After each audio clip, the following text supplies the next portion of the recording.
Hey everybody, Randy Kertz here for Bass Musician Magazine. So this month I would like to talk about resting the forearm on the bass. Many of us will rest the forearm on the instrument either right before we're ready to start playing in a plucking fashion, or during playing. Many times the forearm will sort of drop and the arm will rest kind of naturally on the bass. One needs to be careful about this, especially in a starting position, because when the wrist is bent too much, at too much of an angle like that, flexion, what happens is it can cause problems with nerves and blood vessels that go down the forearm into the wrist and into the hand, which can cause numbness, tingling, pain, etc., and carpal tunnel or carpal tunnel-like symptoms. So when one starts out, if they start out with the forearm closer to the elbow or right in the middle, and then they go down to pluck like that, as you can see, that is going to put the wrist at a pretty severe angle.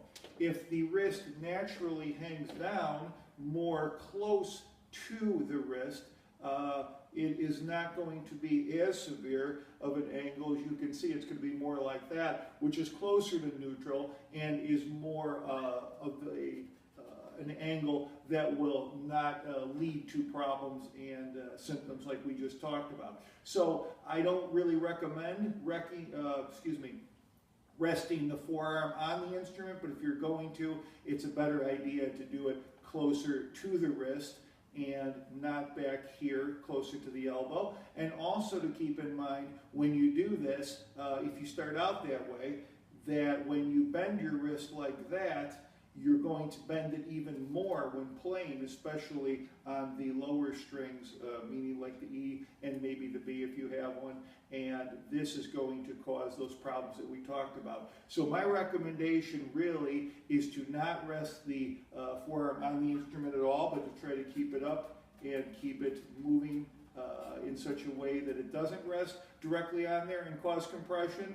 That would be the best way. But if it's going to rest, please keep in mind that it's better to be closer to the wrist so that you don't get such a severe angle as you would if it was back here closer to the elbow and you were anchoring on the pickup, compounding that. So again, best not, in my opinion, to rest on the instrument at all, the forearm that is, but if you do, these are the reasons why, and this is the best way to do it.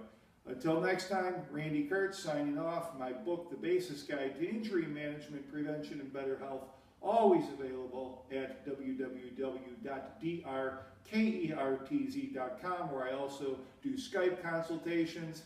Again, see you next month.